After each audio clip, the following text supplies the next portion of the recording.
Bon Didier, prêt pour ta grande première sur le banc du HAC, prêt pour la grande première de la saison et prêt pour le premier très grand défi de la saison? Oui, on est prêt. Après, être prêt, ça offre pas de garantie. Mais c'est sûr que c'est un moment particulier, une première sur le banc du Havre et contre le PSG. Donc ça fait beaucoup d'événements pour une première, mais c'est une bonne chose. Ce match, vous l'appréhendez comment? Est-ce que tu sens une impatience du côté du groupe, un peu d'excitation? Voilà, la préparation a été longue, ça y est, enfin on rentre dans le vif du sujet. Ouais, c'est vrai que ça a été une longue préparation. C'est un peu difficile à gérer, mais ils l'ont très bien fait. Et là, je pense qu'à partir de demain, oui, ça va vraiment être focalisé sur le match et devenir un peu excitant. Mais aujourd'hui, j'étais surtout très concentré sur le travail. On revient juste un petit peu en arrière. Est-ce que le match de Borum et le résultat de ce match, est-ce que tu as senti que ça avait peut-être aussi un peu titillé les joueurs durant la semaine? Est-ce que tu les as sentis un peu vexés, même si c'était qu'un match amical, mais voilà, c'était au Havre devant un peu de Ouais. public. Ouais, la particularité, c'est de l'avoir vécu devant notre public. Après, j'avais un peu peur de la réaction des joueurs et que ça atteigne vraiment la confiance. On a fait un bon retour sur le match lundi et ils ont vite évacué et se sont vite mis au travail pour préparer le match de vendredi. En l'état, ça peut être quoi les atouts du HAC pour défier un PSG qui n'a fait que 2 matchs de prépa, qui a retrouvé ses internationaux tard, voire parfois très tard? Est-ce que d'une part, c'est le bon moment de les prendre finalement? Est-ce que c'est mieux de les prendre aujourd'hui que dans 2 mois? Et quelles vont être les clés du match, les atouts du HAC pour essayer de contrarier cette équipe parisienne? Je suis toujours partagé sur le bon moment de prendre le PSG. Déjà, tu le sais qu'à la fin. Et ensuite, ce qui est bien, c'est que quand tu les as joués, tu les rejoues qu'une fois après. Donc après, le préparer, oui, c'est vrai que c'est difficile parce qu'ils ont eu très peu de matchs de préparation.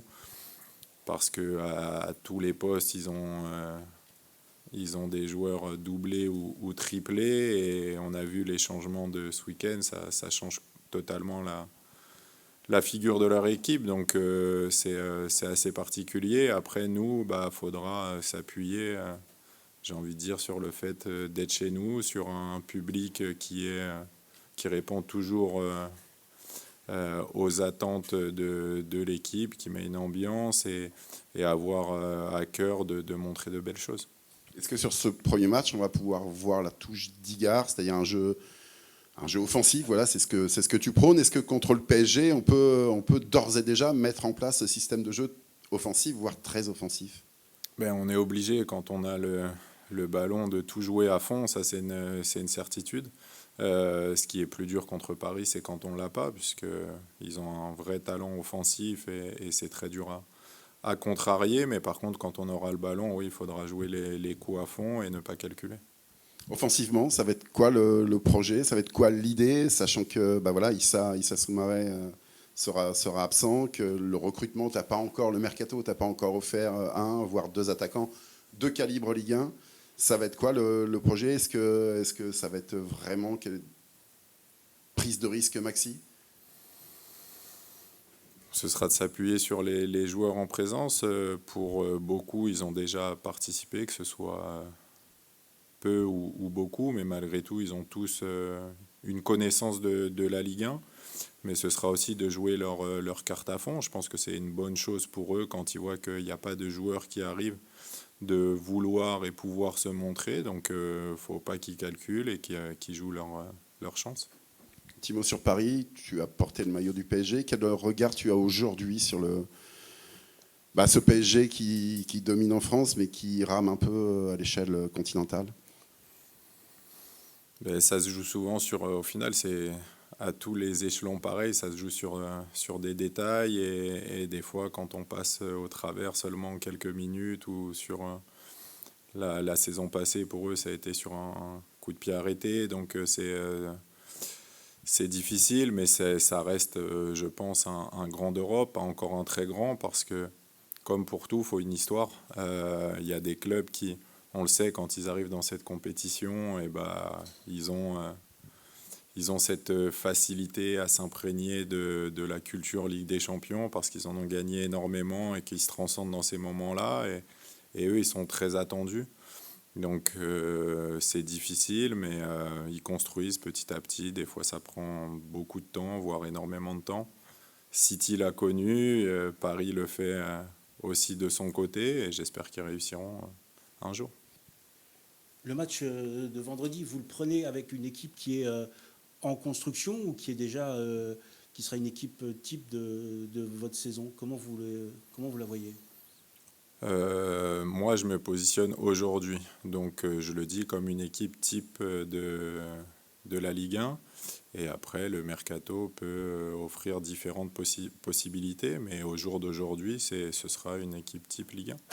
Vous attendez quel genre de renfort du mercato? J'attends pas de renfort.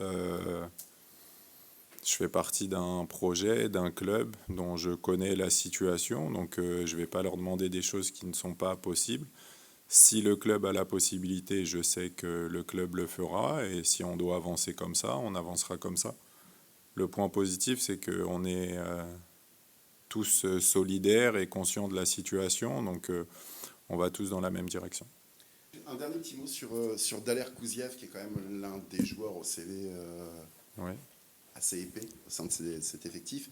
Est-ce que tu le sens prêt à devenir l'un des leaders techniques de ce groupe? La saison dernière, on l'a vu faire un bon début, et puis après, enchaîner quand même des matchs parfois moyens, voire trop moyens par rapport à son statut. Est-ce que tu le sens prêt, après une année d'expérience en France et en Ligue 1, prêt à franchir un nouveau cap? Ou un cap, en tout cas. Prêt à franchir un cap, ça je l'espère fortement. Après, il y a toujours différents types de leaders. Daler, c'est un leader par ce qu'il démontre au quotidien. C'est quelqu'un d'irréprochable, un très très grand professionnel qui travaille énormément, qui est très rigoureux, donc il inspire forcément de ce côté-là. Après, il y a une manière de l'exprimer qu'il doit justement acquérir pour pouvoir amener les joueurs avec lui, mais c'est sûr qu'il a le passé qui devrait lui donner cette étiquette de leader. Vu de l'extérieur, est-ce qu'on est en droit d'en attendre plus, voire beaucoup plus? Je suppose que tu as visionné quelques-uns de ces matchs, en tout cas des matchs du HAC, Ouais. et donc de ces matchs. Est-ce qu'on est en droit d'en attendre quand même beaucoup plus? Il y a quelque chose de particulier avec Daler, c'est que quand il est sur le terrain, on peut avoir cette image du joueur où on attend plus. Et par contre, quand il n'est pas sur le terrain, bah, on voit qu'il manque beaucoup. Donc c'est le bon équilibre à trouver, mais il a les capacités pour nous apporter plus, c'est une certitude. Il a l'investissement qui fait que l'on espère vraiment que ça arrive, à la fois pour nous, mais aussi pour lui, parce que c'est quelque chose qui lui tient à cœur. Donc moi, je pense que quand on a cet état d'esprit, qu'on travaille autant, on finit toujours par être récompensé.